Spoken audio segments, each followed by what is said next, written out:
السلام علیکم second year. آج آپ کا ٹاپک مرکزی بینک کا زر اعتبار پر کنٹرول ہے۔ آپ کو پچھلے لیکچر میں یہ بتایا تھا کہ تجارتی بینک جس وقت قرضہ جاری کرتے ہیں تو وہ اعتباری زر تخلیق کر لیتے ہیں، لیکن ساتھ ہی اس کی حد بندیاں یا اس کی لمیٹیشنز بھی بتائی تھیں کہ اس کے اوپر کچھ نہ کچھ شرائط یا کچھ لمیٹیشنز عائد ہوتی ہیں اعتباری زر کے پھیلاؤ کو کنٹرول کرنے کے لیے۔ تو آج آپ مرکزی بینک کا زر اعتبار پر کنٹرول کس طرح سے وہ کرتا ہے، یہ ٹاپک ہم ڈسکس کریں گے۔ ہر ملک کا مرکزی بینک کچھ فرائض انجام دیتا ہے جو پیچھے بھی آپ پڑھ آئے ہیں کہ جس میں سب سے اہم کام اس کا کرنسی جاری کرنا ہوتا ہے اور اس کی قدر کو مستحکم رکھنا ہوتا ہے، یعنی کرنسی کی ویلیو جو ہے، جو اپنے بدلے میں چیز حاصل کرنے کی ہے، اس کو سٹیبل رکھنا اس کا دوسرا اہم مقصد ہوتا ہے۔ اگر اس کو سٹیبل نہیں رکھا جائے گا تو پھر آپ کو یہ بھی پڑھا دیا گیا کہ کس طرح افراط زر جنم لیتا ہے، یعنی چیزوں کی قیمتیں آسمان پہ چڑھتی چلی جاتی ہیں، یا اگر تفریط زر جنم لیتا ہے تو یہ دونوں ہی حالات کسی بھی اکانومی کے لیے اچھے نہیں سمجھے جاتے۔ اس وجہ سے افراط زر اور تفریط زر کو کنٹرول کرنے کی ضرورت ہوتی ہے۔ لہٰذا مرکزی بینک کا اہم کام ایک تو کرنسی کو جاری کرنا اور دوسرا اس کی قدر کو مستحکم کرنا ہے۔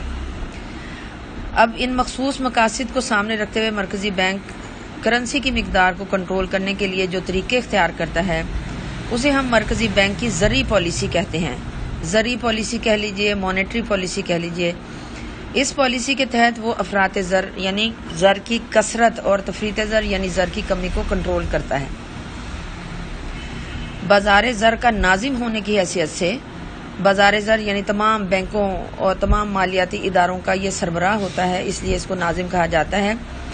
ناظم ہونے کی حیثیت سے وہ اعتباری زر کو کنٹرول کرنے کے لیے دو طریقے اختیار کرے گا۔ ایک اس کے مقداری طریقے ہوتے ہیں۔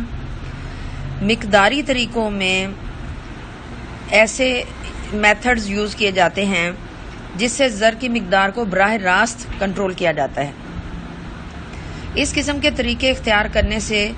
زر کی مقدار کم یا زیادہ کی جا سکتی ہے،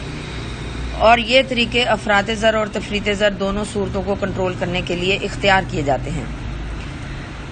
افراط زر میں چونکہ زر کی زیادہ بہتات ہوتی ہے، کم چیزوں کے پیچھے زیادہ زر بھاگ رہا ہوتا ہے، اس لیے چیزوں کی قیمتیں چڑھ جاتی ہیں۔ اس لیے زرعی پالیسی کے تحت ان طریقوں کو اس طرح سے اختیار کیا جاتا ہے کہ زر کی گردش اور اس کی مقدار میں کمی واقع ہو جائے، اور اس کا الٹا جو ہے تفریط زر کے اگر ملک میں حالات پائے جائیں تو انہی طریقوں کو اس طرح اختیار کیا جائے گا کہ زر کی مقدار اور گردش کو بڑھا دیا جائے بڑھے گی تو جو ملک میں اشیاء کی قیمتیں نیچے تھیں وہ قیمتیں اوپر جانا شروع ہو جائیں گی، اور ملک کے اندر زر کی جو تفریط ہے جسے آپ تفریط زر کا نام دیتے ہیں وہ سچویشن ہینڈل ہو جائے گی۔ اب اس کے لیے پہلا جو طریقہ ہے مقداری طریقوں میں وہ ہے شرح بینک کی پالیسی۔ شرح بینک کی پالیسی کا مطلب یہ ہے، یہ وہ شرح سود ہوتی ہے جو مرکزی بینک عام تجارتی بینکوں کو قرضے دیتے وقت یا ان کی ہنڈیوں کو بٹا لگاتے وقت مقرر کرتا ہے، اور مرکزی بینک جس وقت شرح بینک کو بڑھاتا ہے یا کم کرتا ہے افراط زر یا تفریط زر کو کنٹرول کرنے کے لیے، تو یہ لازم ہوتا ہے کہ جتنے شیڈولڈ بینک ہیں یا جو بینک بھی اس کے انڈر کام کر رہے ہیں، مرکزی بینک کی پالیسی کو فالو کر رہے ہوتے ہیں، وہ اس کے ساتھ کنیکٹ ہوتے ہیں کہ جیسے ہی مرکزی بینک شرح بینک کو بڑھائے گا یا کم کرے گا تو ساتھ ہی عام تجارتی بینک جو ہیں وہ بھی اپنی شرح سود کو بڑھا یا کم کریں گے۔ اگر اب ملک میں افراط زر ہو اور مرکزی بینک زر کی مقدار کو کم کرنا چاہے تو وہ بینک ریٹ میں اضافہ کر دیتا ہے، جس کے نتیجے میں تجارتی بینک بھی شرح سود میں اضافہ کر دیتے ہیں، جس کی وجہ سے بینکوں کے قرضوں کی مقدار کم ہو جاتی ہے۔ اور اگر ملک میں تفریط زر کی وجہ سے کساد بازاری اور بحرانی کیفیت ہو تو اس صورت میں مرکزی بینک زر کی گردش کو بڑھانے کی کوشش کرے گا، اور اس صورت میں وہ شرح سود میں کمی کر دے گا تاکہ عام تجارتی بینکوں کو مرکزی بینک سے کم شرح سود پر قرضہ مل سکے اور ان کی ہنڈیوں کو بھی بٹا لگانے کی شرح کم ہو جائے گی، اور اس سے تجارتی بینک بھی لوگوں کو کم شرح سود پر قرضے دیں گے اور لوگوں کے قرضے حاصل کرنے کی جو ڈیمانڈ ہے اس میں اضافہ ہو جائے گا۔ ان کی ہنڈیوں کو بٹا لگائیں گے جس کے نتیجے میں زر کی گردش میں اضافہ ہوگا اور تفریط زر کی شدت کسی حد تک کم ہو جائے گی۔ لیکن اس کی کامیابی کی شرائط کیا ہیں کہ شرح بینک کی پالیسی اس صورت میں کامیاب ہو سکتی ہے جب ملک میں زر کا کاروبار کرنے والے تمام ادارے یعنی بینک، ایجنسیاں، مختلف کارپوریشنز وہ مرکزی بینک کی پالیسی کو مکمل طور پر اختیار کریں۔ جب مرکزی بینک شرح سود میں اضافہ کرے تو یہ ادارے بھی شرح سود میں اضافہ کر دیں، اور جب مرکزی بینک شرح سود میں کمی کرے تو یہ تمام ادارے بھی اپنی شرح سود میں کمی کر دیں۔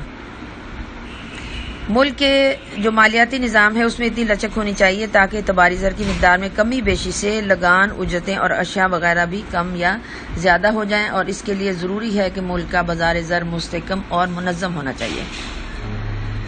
جب تک دنیا کے مختلف ممالک طلائی معیار کے تحت تھے، طلائی معیار زر یعنی کہ سونے کے سکے، پیور سونے کے سکے زر مبادلہ کے طور پر استعمال ہوتے تھے، اس وقت سونے کے ذخائر کو محفوظ رکھنے اور دوسرے ممالک کو سونے کی درآمد کے لیے زرعی پالیسی بہت مؤثر کردار ادا کرتی تھی، کیونکہ جب مرکزی بینک شرح سود میں اضافہ کرتا تھا تو اس سے دوسرے ممالک کو اپنے سرمایہ کو زیادہ نفع بخش کاروبار میں سرمایہ کاری میں لگانے کی ترغیب ملتی تھی۔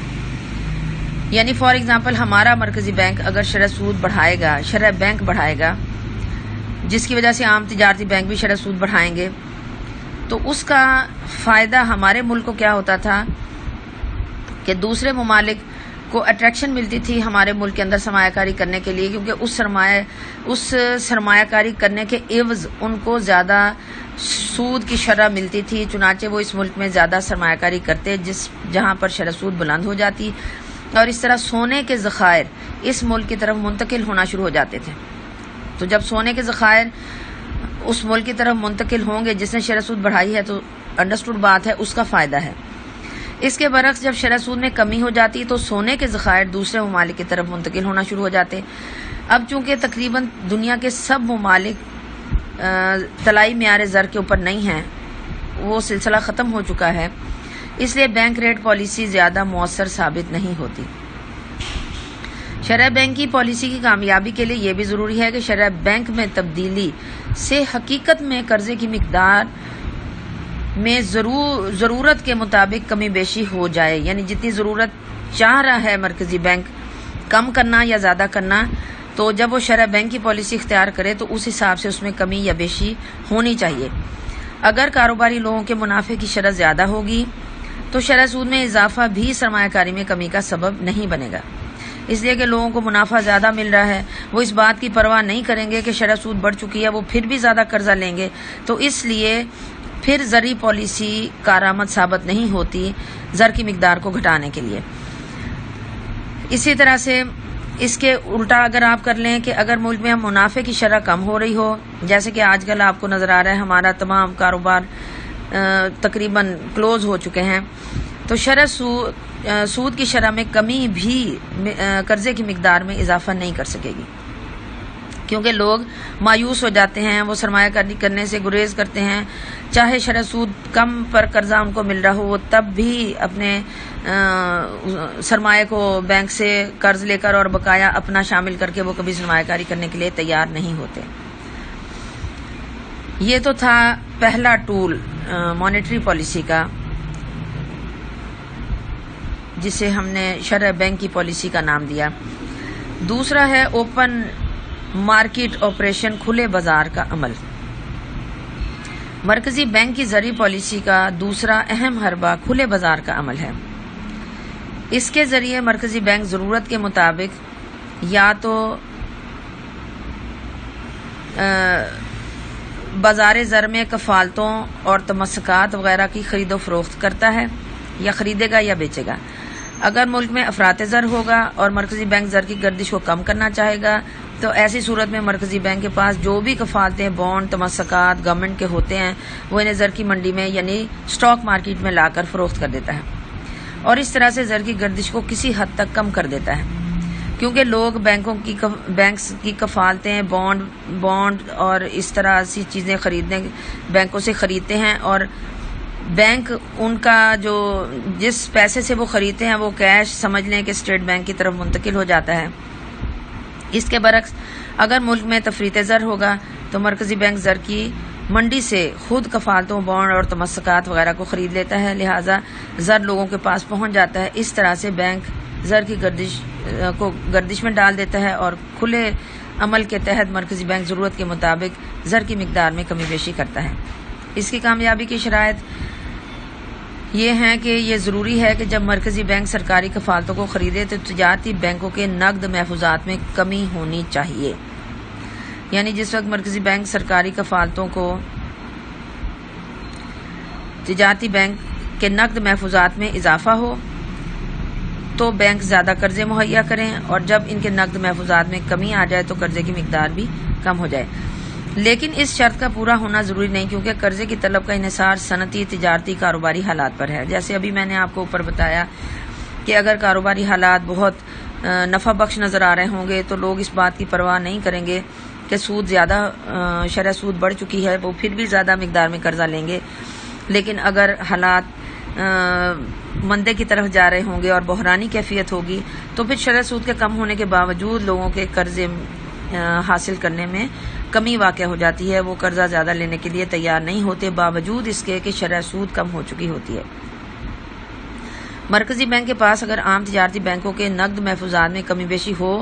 تو قرضوں کی مقدار میں اسی صورت میں کمی بیشی ہو جائے گی۔ تجارتی بینکوں کے نقد محفوظات کے بڑھنے سے وہ زیادہ قرضے جاری کریں اور نقد محفوظات میں کمی سے وہ قرضوں کی مقدار کم کر دیں گے۔ اور چوتھی شرط ہے کہ بینکوں کے جاری کردہ اعتباری زر کی رفتار گردش میں کوئی تبدیلی نہیں ہونی چاہیے،